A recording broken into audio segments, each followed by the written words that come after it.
we have been walking through a journey called Advent. Advent just means arrival. And so we've been anticipating Jesus' arrival as we walk toward Christmas. And it's really been a joy for me to hear from several of you the last several weeks. It's been 3 or 4 weeks since I've been up here teaching. About 3 weeks ago, we heard from Carly Cleveland, and she presented a perspective about what justice looks like for survivors of abuse and how we can care for people in our church community who have survived different situations involving abuse. And also, there's healing. Sometimes we perpetuate abuse in all kinds of different forms. And so there's a realization and healing process for us as well who have been involved in that side of things. And so just really informative because we've been able to hopefully step into the perspectives of different people in our community. And that may be your experience. And then the week after that, John Wolfe shared about shepherding shepherds, in essence, people who are involved in caregiving. There's certain involvements, giftings in the church where you're shepherding people. And outside of it, I think of teachers, of nurses, people who, you're involved in caring for people all the time. And you get depleted, it gets exhausting, but who's going to take care of you? And so we learned that perspective because it pertains to people here in our community. And then last week we learned about justice for persons with disabilities and trying to be more understanding of the disability community, but also of not just that, but creating a church community where all types of people with all types of abilities truly belong. And as I think John quoted that week, we heard from 3 people last week, but persons with disabilities don't want to become your service project. They want to belong. And so how can we be a place where this community invites people of all abilities into a relationship of belonging and contribution, service? That's an important thing for us to consider. And we're going to look at one more aspect of justice this morning before we focus on Jesus next Sunday morning. He's the incarnation. He's the embodiment of justice in so many different forms. And so we'll look at some of those briefly next week. But this morning, we're looking at the love of God. That's the week of Advent we're focusing on today. I'm going to title it Justice for the Disadvantaged. The Bible might use the word poor. But when we think of poor in our culture, we think of people that don't have enough money. But poor is a lot broader than that in the Bible. It's somebody who's lacking something. And there's a lot of different categories and, of things we might be lacking in life. And so how do we care for those types of needs in our church and in our broader community? That's what we're going to look at this morning. I want to review a little bit of what we talked about the last couple of weeks, and then we're going to do some discussion Q&A. If you know me, more recently I've enjoyed including some questions for you all in this, and so this is going to be more involved this morning, and so I'd love to hear your feedback. And so if you have thoughts or ideas, I want to pose several questions this morning, and I'd love to hear from you. We're going to camp out around about 2 or 3 different passages from the Bible as well that give us a good perspective on justice for the disadvantaged, or for the poor, you might say, in a broader sense. But here's a little review. Micah 6:8, it says, "He has shown you, O human," God has shown you, "what is good, and what does the Lord require of you?" We could fill in the blank with a lot of assumptions we make, right? What would God, if you were asked that question, what does God require of you? How would you answer that? Well, this is how the prophet Micah says God would answer that. To do justice and to love mercy and to walk humbly with your God. That's how he boils it down. And so what is justice in the Bible? And we talked about how about 1/10 of the time it's more of what we think of in our society, more of like the legal side of justice, where people who are victims are getting compensated for loss, or people are making court judgments, or there's retribution, consequences that are being dealt out. That's like 1/10 of the Bible's concept of justice. But 9/10 of it has to do with restoring people to a place of value. And really, it's giving people who are vulnerable in different ways what they're due, their rights, so that they don't have to keep living life day by day worrying about their needs, or worrying about their safety, or worrying about whether or not people think they're valuable, or worrying about whether or not they belong, or worrying about stability in life. We're trying to take away those stresses from them. And that's most of what the Bible means when it focuses on justice. And it's a good thing, that verse said it. It's good to do justice. The reason why it's good is because people were created in God's image. And so we have this innate value not only made to reflect God in so many different ways, but given a noble task that other living things didn't receive, of cultivating this world, of caring for everything in the world, of ruling the world in so many different ways. And so because of that, people are extremely valuable. But if you look around in society, so many people don't feel like they're valuable or valued. And you may be one of those people. And it may be because somebody has told you you're not, or because you're just treated like you're not valuable. And you're overlooked, and you see other people around you being elevated and exalted and honored, and then you're just the one that's overlooked. Or maybe you see other people around you in our community that are in those positions as well. And it seems like, everything's going right for most people, but for them, they're the ones that are getting the short stick of things over and over again. But we want to elevate everybody to that place. And the Bible even talks about in the book of James how you speak to somebody, that's a part of justice. Are you critical of people? Are you cursing people? Or are you blessing them? And the reasoning is, James says, because they're made in God's image. So how are you going to treat somebody that's made in God's image? Because they're valuable. And so that's the same logic behind why we would do justice. And also because God himself does justice. He is just. So who's supposed to carry out justice? Is it a handful of people? Is it the people who are in positions of leadership in a church ministry? Are they the ones? Is it the people in the community or the government who have responsibility for things like welfare of families or income or people's physical needs? Is that whose responsibility is, or is it everybody's responsibility? And I think the Bible would lead us to believe it's all of our responsibility, with a slight caveat.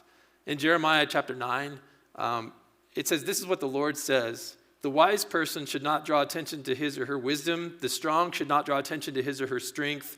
The wealthy should not draw attention to his or her wealth. But the one who draws attention should draw attention to this, that he or she understands and knows me, that I am the Lord who shows faithful love, who shows justice, who carries out righteousness on the earth, because I delight in these things." And so in Jeremiah and throughout some of the other prophets in the Old Testament, God recognizes there are some people who have an advantage already. They have power. Maybe they come by it naturally. They're just natural-born leaders. Or at this point in time in history, maybe they're born into a line who has, a royal title. And so they just come by that because of where they're born. So they have a little more power than other people. And it's tempting to draw attention to that. And then other people just have more wisdom. Maybe in our day and age, it looks like they have more education. They're just more educated, or they come across as more intelligent people than others. And then there's some people that have more wealth. They have more physical resources or more finances than other people. And maybe they work hard over an entire lifetime to earn it. They build up a company, or they work in a business, or they just work hard, long hours. And then other people inherit it, and they come into it, with a little less difficulty.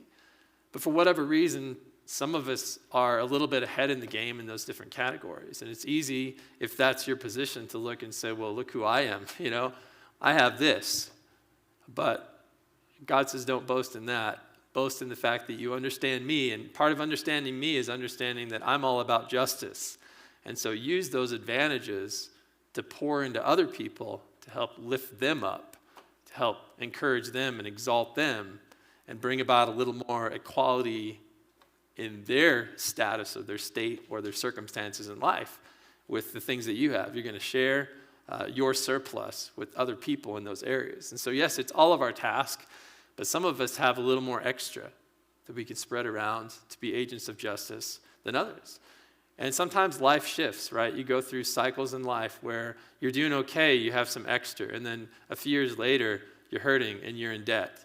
Or you're emotionally bankrupt because you've had a tremendous loss and you just don't have anything to give. Or you were in a position that was pretty high up or powerful, and then your company went under, and now you're taking a much more humble job, doing some night cleaning at a local grocery or something like that, and your state in life has changed. Or you had a lot of income and then you retired and things kind of got tightened up financially. So everything changes over life. Justice is all of our responsibility, but different ones of us have different levels of ability, or, as we're going to see, maybe disability in different categories. Then we looked at these different categories of vulnerable people, or maybe we'll say disadvantaged is one category of that, or poor is one category of vulnerable people. And again, we just reviewed that. Carly took us through people who are survivors of abuse, and John took us through people who are spending a lot of time shepherding other people, caregiving. And then last week we looked at persons with disabilities. And then this morning we're going to look at some other categories. But I want to just, as we get into that, I want to read this psalm. It's up on the screen as well. I know it's a little bit hard to see from a distance on there, but it's Psalm 146, verses 6 through 9. And this is, again, one of the main reasons why we do justice, because that's what God does. This is what it says about the Lord. Happy is the one whose ally is the God of Jacob, whose hope is in the Lord his God. Think about an ally. We know what allies are, especially like if we watch the news. It's countries who get other countries' backs, or it's our good friend who has our back in a difficult time, who really cares for us and is looking out for us. And God, he's looking out for groups of people. He's their ally. And this is what it says. The maker of heaven and earth, the sea and everything in them, he remains faithful forever, executing justice. So he's all about justice. Well, for whom? For the exploited. That might be the category of people that we looked at as the abused, right? People who are taken advantage of in so many different ways. And giving food to the hungry. That might be a category of poverty that we're looking at today. People who lack the essential needs in their life. The Lord frees prisoners. Talk more about that next week, perhaps, from some different angles. The Lord opens the eyes of the blind. Maybe that's persons with disabilities. The Lord raises up those who are oppressed. He loves the righteous. The righteous isn't talking about people who have reached this higher level of like moral perfection. It's people who are existing in right relationships, people who are putting other people above themselves. They're prioritizing their relationships with people or with God over just themselves and the natural selfish inclinations that we all have to live life. It says the Lord protects the immigrant and helps the fatherless and the widow. Those are some more categories of people who are kind of at a disadvantage, even in our culture. People who are immigrants, people who are without a father or without a mother or without a husband or a wife, a spouse is no longer in their lives. And so they're at a disadvantage in different ways. God is their ally, but it says he frustrates the ways of the wicked. So the people who are perpetuating injustice, God opposes that. But the people who are at a disadvantage, God is their ally. He's their protector. And so that's who he is. So because that's who he is, we're challenged that that's who we should be as well, these different categories. I don't want to spend the rest of our time this morning looking at some practical things, and I want to ask you some questions about how we might approach some of these aspects of extending justice to other people. And I want to do it by looking at kind of an obscure passage. I was talking with Tina this morning, and she said she just finished, or is almost finished, reading through the Bible over the last year. And you come to some interesting places when you read through the Bible completely that a lot of times if you pick and choose, you would never pick and choose those places. I feel like one of those books is Job. You don't necessarily open up to Job unless you've had a really difficult time and you've gone through some suffering lately and you've heard this guy suffered, so maybe I have something that I can relate to. It's not one of those go-to places normally in Scripture. But in Job 29, Job is pleading his case, and he had 3 friends who came to him after he lost all of his children in a tragic accident, most of his wealth, his business, his servants, everything that gave his life stability, with the exception of his wife, was basically taken away from him in a very short period of time. He lost a lot. And his friends came to him and said, there must be some problem. There must be some reason why God allowed this, why you lost so much. What sin are you involved in? What thing do you need to confess? Why are all these negative things happening to you? And he's like, I really can't put my finger on something. And in that whole argument and that process of him defending himself, he talks about how he relates to these disadvantaged people around him. This is what he says. I want to read it, and then I want to just walk through these different statements that he makes and ask you questions on them. He says, I made a way of escape for the poor who cried out for help, and the fatherless child who had no ally. He says, I was the ally of this child without a father. Those who were dying blessed me. They were blessed by me, and they were praising me because of the care and attention I gave to them as they were going through this process of dying. And I made the widow's heart rejoice. A widower who had lost their spouse and, maybe felt very ignored, very isolated. I made them joyful again after a time of so much grief. He says, I clothed myself in righteousness. And again, that's not moral perfection. That's a right relationship. And in this case, in this context, he's talking about the way he's relating to all these different types of people. He's like, this was important. It was like my clothing. It enveloped me. It surrounded me.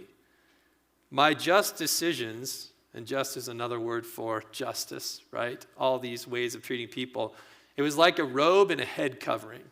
So he's talking about the different types of clothing he's wearing. And he's saying, just as I put on clothes in the morning, this idea of justice was something that I clothed myself with toward all these different types of people that needed justice.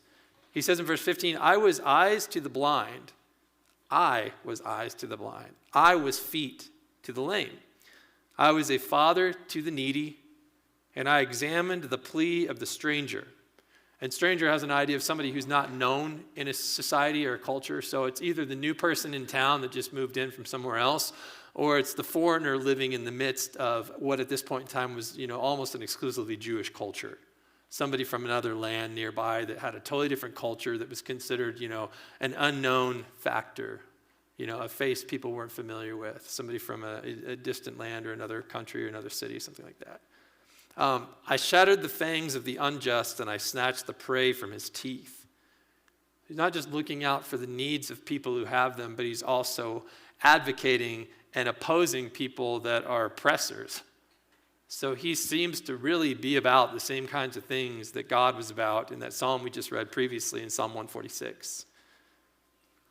And so I think these are beautiful examples of what we've been talking about. Very concrete examples of what justice looks like. And so I want to ask you some follow-up questions on those, and I'd love to have your thoughts. And so I just want to go through these different categories that Job mentioned. The first thing he said was, I made a way of escape for the poor who cried out for help. So what might being a way of escape for the poor look like? How could you or how might some person become a way of escape for the poor? And we can kind of narrow it down to people going through poverty, maybe from a financial standpoint. How could some other human become a way of escape from poverty? Yes? Teach them a trade. Okay, maybe teaching somebody a trade. Maybe they don't have, a skill, and so you're going to give them something they need to climb out of that. Sure. I think there's probably hundreds of thousands of answers to this question. So anything else? What else could you do, could someone do, to help provide a way of escape from poverty? Yes? Just give them a hand. Give somebody a hand. Sure. We're going to talk about that in a moment as well. Sometimes people just need a little bit of relief, right? So, someone else? Yes? This morning on CBS News, they gave an example of an individual who was wealthy that was going around stores giving out $100 bills, and he got the kids involved with the red hats. They were giving out the $100 bills to anybody and everybody. One individual that the kid was giving the $100 bill to said she only had $20 left in her life. So she certainly appreciated the $100. Yeah, so Dick was just summarizing this. He said he heard on the news this morning about a wealthy individual who was handing out $100 bills in a public market or store, and how one person that received that only had $20 left, in their account in their life. So that's something that can be done, sure. And maybe it's taking a skill with using finances that you possess, like making budgets and helping somebody plan out a pattern of spending. Maybe it's helping somebody climb out of debt that was caused by unexpected medical expenses and a lack of insurance, or advocating for them and going to a hospital or a doctor's office or a dentist and trying to work out reduced expenses, or some sort of a spending plan. Anything else? How might you, yes? Just listen to them, talk to them, share with them. Just listen. I think that is a wonderful place to start, because sometimes we make assumptions. Well, I understand why they're in poverty. they probably made some really poor choices that I, being the awesome human that I am, would have never made to get myself into a similar situation, right? And that goes against what John was teaching about a couple weeks ago, right? Where we look down on somebody, we pity somebody because we're just so much better. And that is not the position of somebody who is advancing justice. It is not, look how great I am, and I'm going to give them a helping hand up to be where I am. It's very much of a, we are both humans made in God's image, and so, I'm going to help you, and you're going to help me. We're going to help each other through this process. But it's not, a pity or let me bless you with how incredible of a person I am. And again, I'm not trying to do this so that we come up with all the answers. I'm just trying to start the conversation. Because justice for us as a community of Jesus followers, for us as individuals that live in neighborhoods around people, or maybe, as like even a group that has organized like finances or resources as a church, from all those different perspectives, there are things that we can do and there are opportunities that we will see. And these are just a few examples of what that could look like.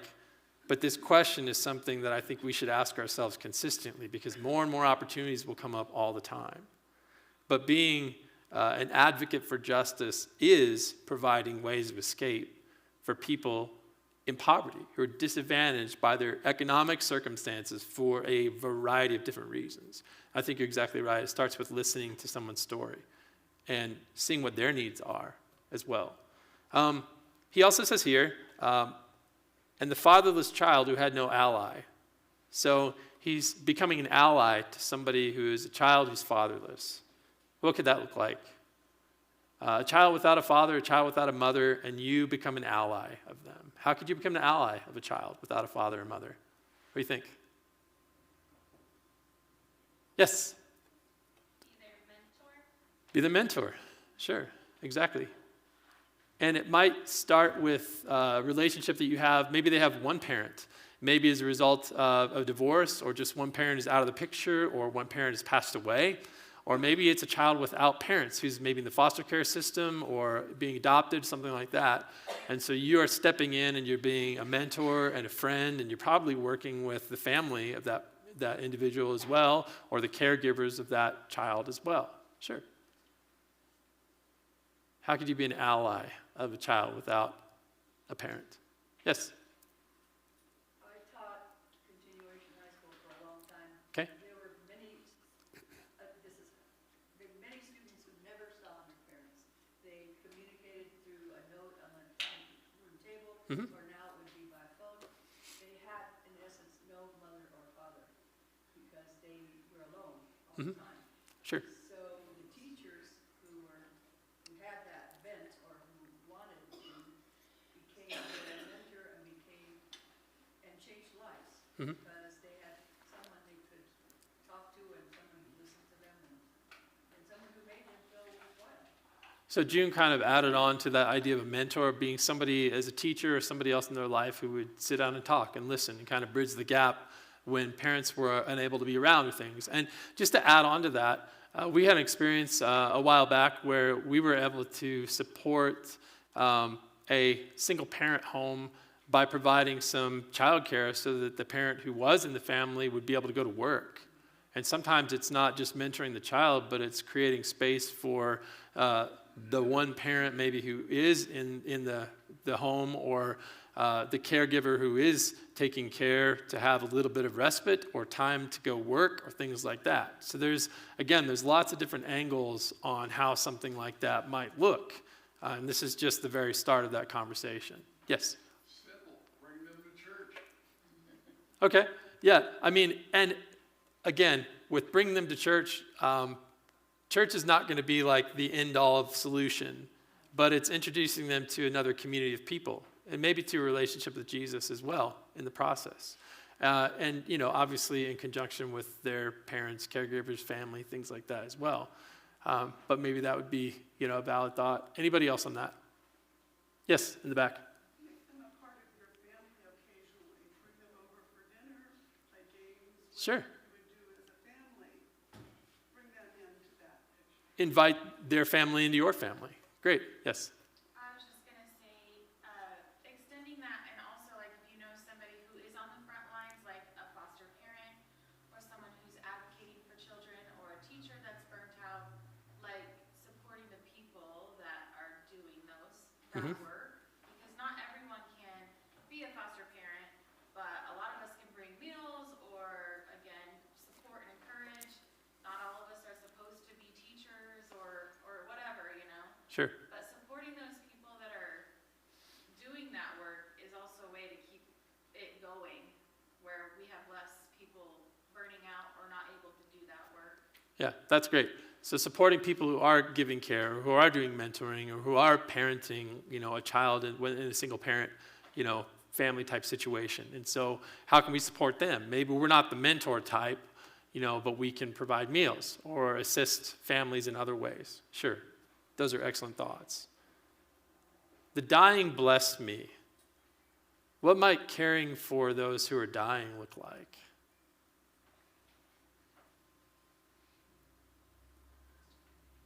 Yeah. Go visit them, try to sing with them, find out what they need with themselves. Visiting with someone, singing with somebody, finding out what they need. Yeah, just having somebody to be with them, right? Or to encourage them, because sometimes the process of dying involves the process of suffering, right? So you need people just to have conversations, or to distract you from what you're going through, or to encourage you.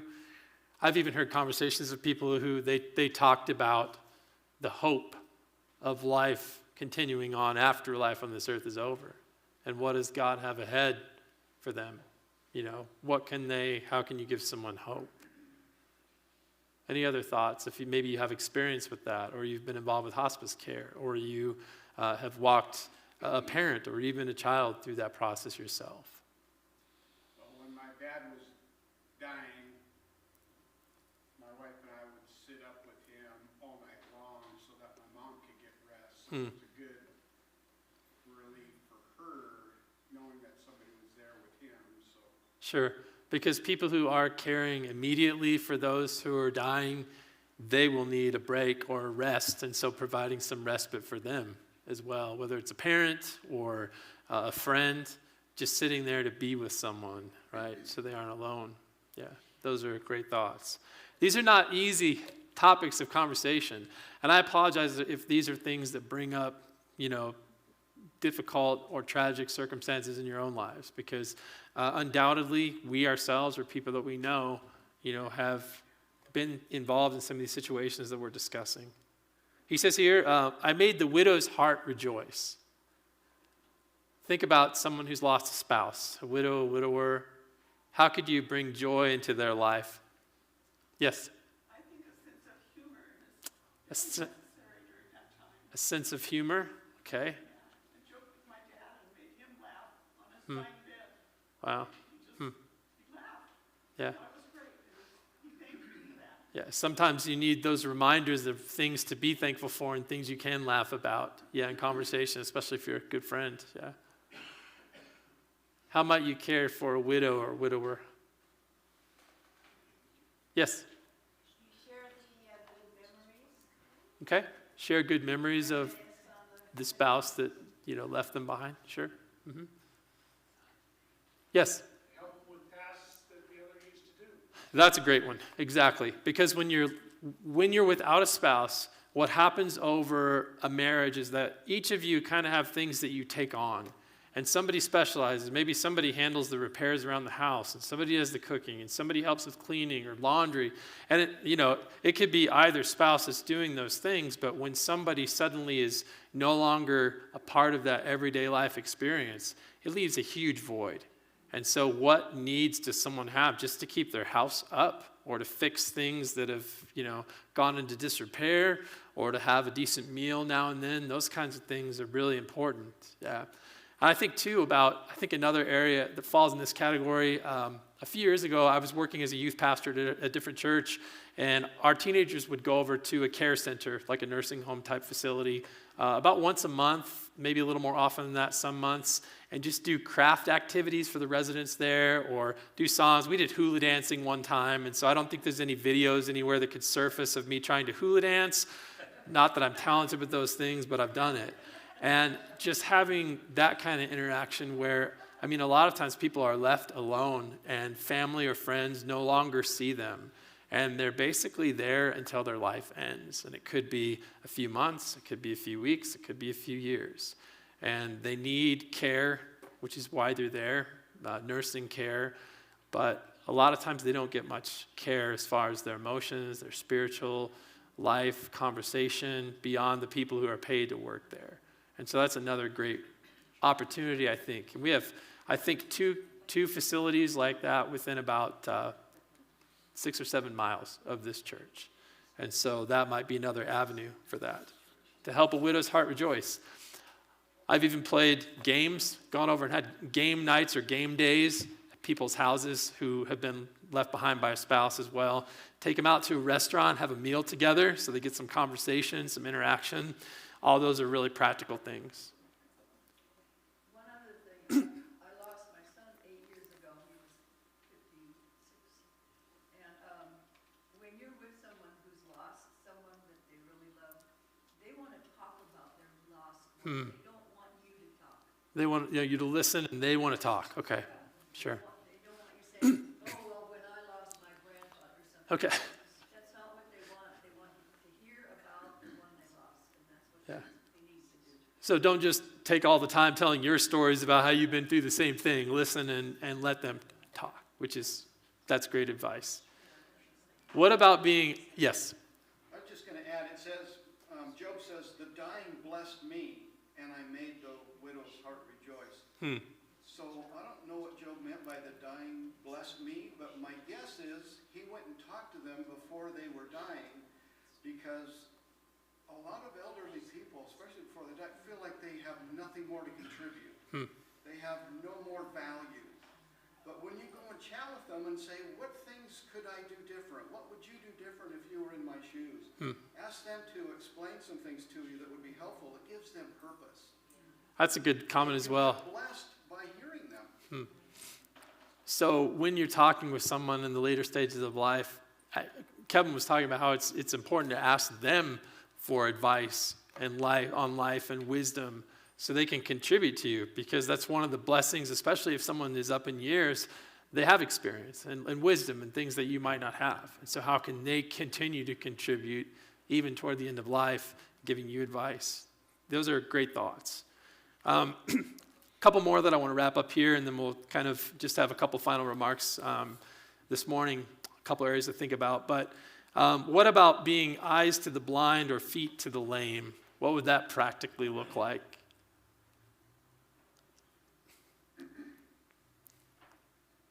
Yes, helping. Yeah, I mean, maybe it's taking somebody out to the grocery, or pushing somebody in a wheelchair, or helping them navigate a busy, crowded situation, going over to their home, doing some tasks around the home that are more difficult with the lack of eyesight, all those things. Yeah. Driving for people who don't have that ability anymore. Driving for people.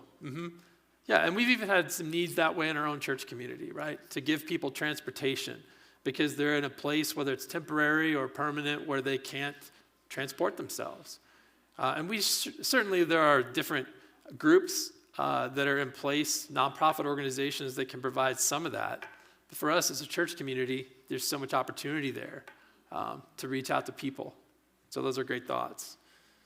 Then he also talks about, I'm going to focus on this just as a final thought, examining the plea of the stranger or the immigrant. What might that look like?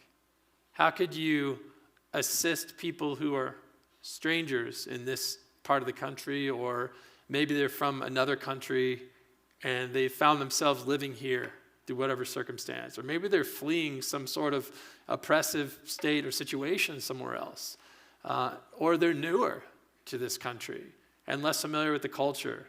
What could you do to help, to provide some justice and some assistance? Any thoughts? Yeah. I would actually feel like you could just find out what they actually need.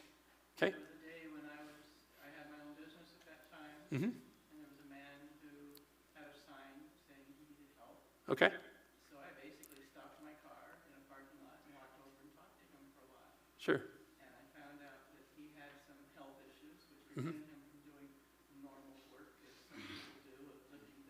Sure.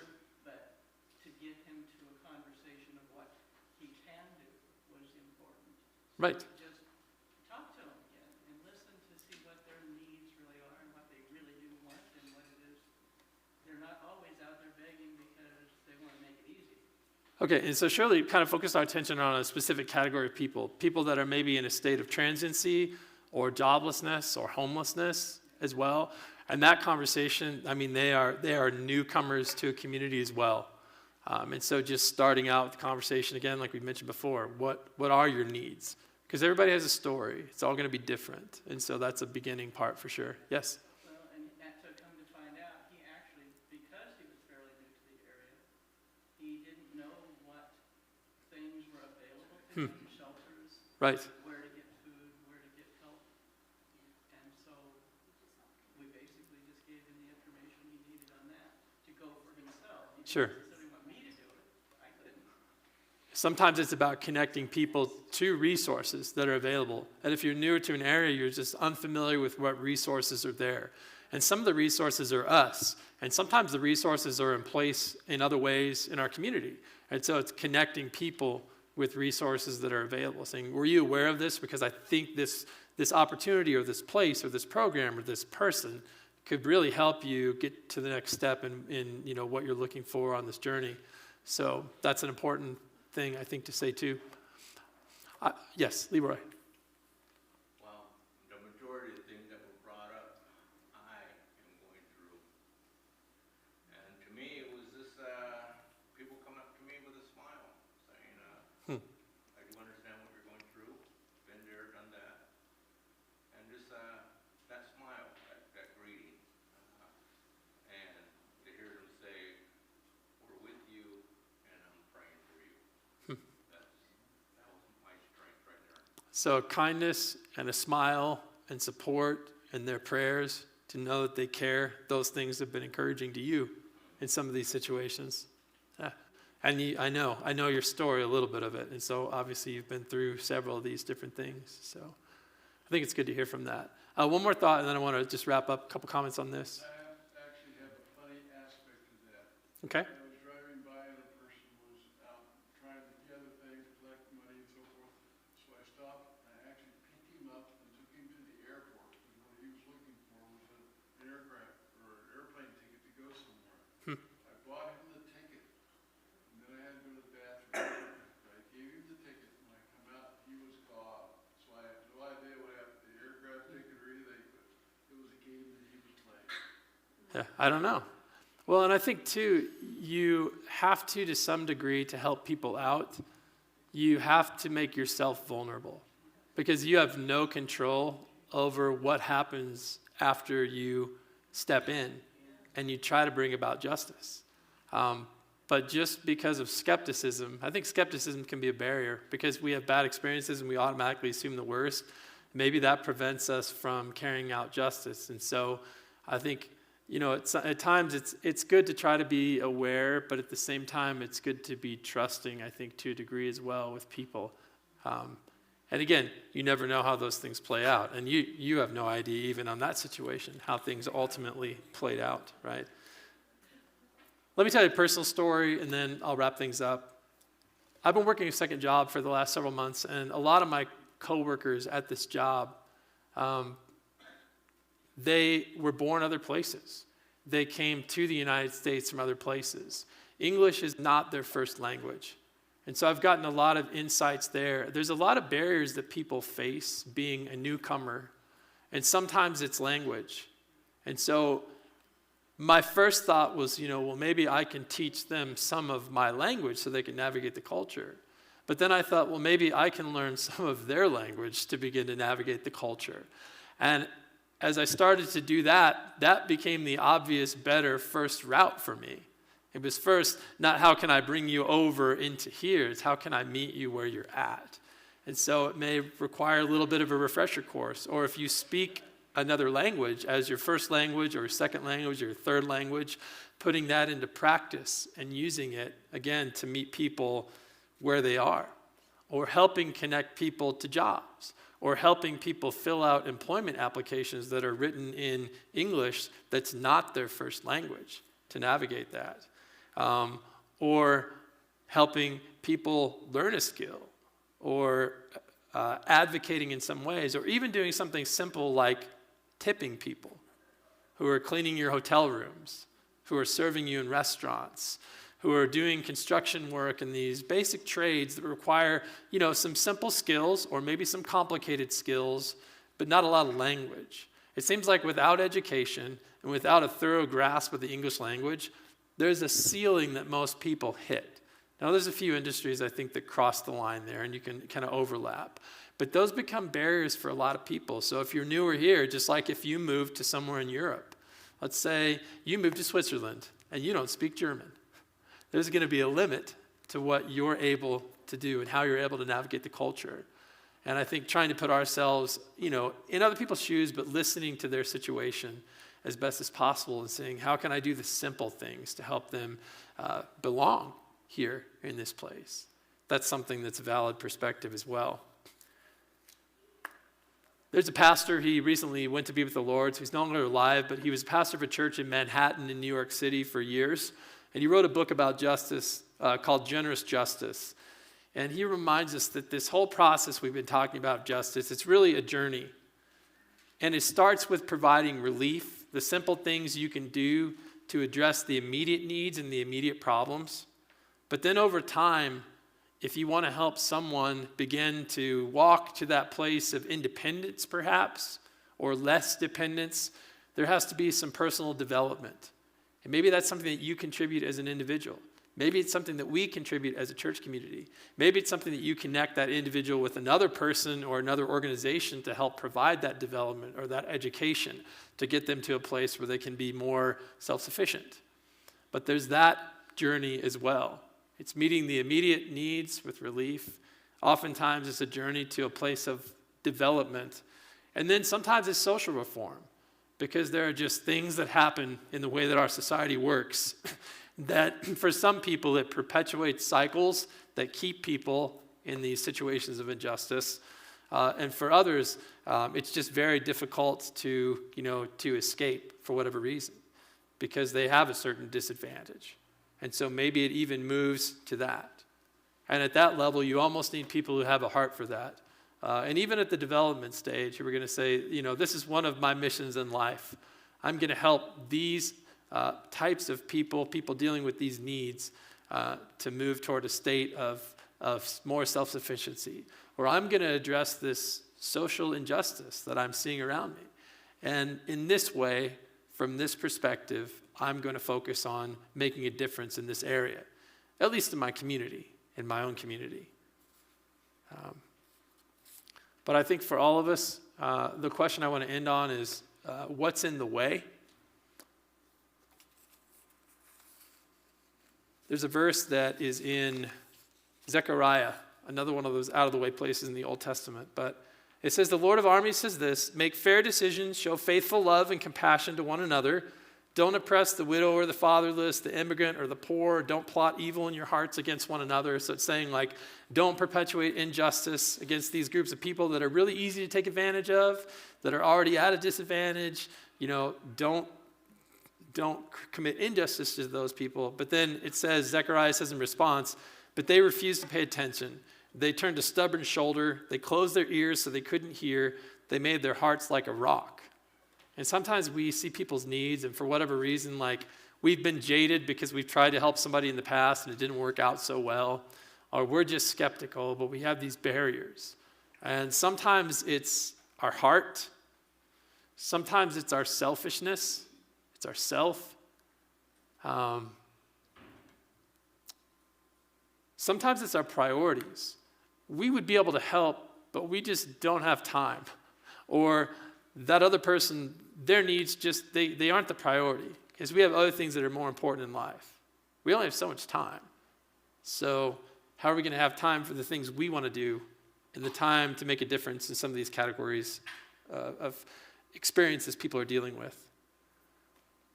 Sometimes, honestly, it can be our politics. Maybe we have certain political dispositions towards certain types of people. One thing I've noticed in this area generally, this part of the country, is certain political dispositions towards, say, immigrants, people who are coming into this country. And maybe there's an assumption that all of these individuals are coming in to perpetuate harm, when some may be and others may not be. But for whatever reason, we isolate specific groups of people and we say, well, those people can't help those people. And that becomes a barrier to us, actually, because we put people into categories and we assume their motives and intentions without even communicating. I listened to a story just really recently about a group of Christian leaders, national Christian leaders, that went down to San Diego and they did some interviews with some churches, some Border Patrol agents and things like that in the area about the immigration, just the issues that are coming up there. And there was a very small church, probably about the size of our church. And they said they had 50 people a day that were coming in, and these were through specific legal processes where they had a hearing. They were considered people who probably would have a good case with asylum, in making that case. But after they had that initial interview with Border Patrol, they dropped them off in San Diego and they had nowhere to go. And they would arrange a hearing a year or 2 years out in the future for them. But what are they going to do between now and then? And so there was a small church that was intercepting these people and trying to help them get connected with sponsors and get from where they were at to where their hearing was going to be. Maybe it'd be in Chicago in a year or 2 years, some other part of the country. And they reached out to some very large churches in the area, and no one was willing to help them because everyone was concerned about what people in their congregation would say if they knew they were helping immigrants who were trying to come into the United States over the southern border with things. And that became, again, even in this situation, though it was the legal process of doing things, people said, no, I'm not willing to go there because I don't know what people would think. And maybe that's something that was getting in the way. Maybe it's fear. Maybe it's our own skepticism, like of that person that's out on the corner asking for a handout or has a sign, I'll work for some food or some money. I don't know about them. Maybe it's our own poverty, and you're not in a place of being able to assist other people because right now you're the one that needs assistance. You're the one that's at a disadvantage in one of these ways. And it's not the time for you to try to extend justice because you're in a difficult place yourself. Or you're recovering. You've gone through serious loss or tragedy, and you just can't give more right now. Maybe it's our comforts. This would be uncomfortable for us. I've talked to people who said, I would never go sit with an elderly person in a nursing home because that's just uncomfortable. I mean, when I do that, I start thinking about what if that's me someday? And it doesn't smell great, and the food, I can't do that. Maybe that's an area of growth. If you took small steps in that area, over time you'd see the value. Maybe it's just our commitments. We have so many things going on in life. We're so committed, we just don't have time for these things. But maybe we should reduce our commitments and make time. So again, the topic of justice, it's huge. But here's a few questions, and hopefully this hasn't given you some kind of neat package that you can put a bow on and say, well, now I understand what justice is like. But maybe when you see these categories of needs around you, God will inspire you to have a conversation or to listen or to do something simple or to help a widow fix their sink in their house, or something simple that you can do. This is the purpose of that, just to get our minds thinking that way. Because this truly is God's heart, and it's part of our heart too. People are infinitely valuable. We forget that.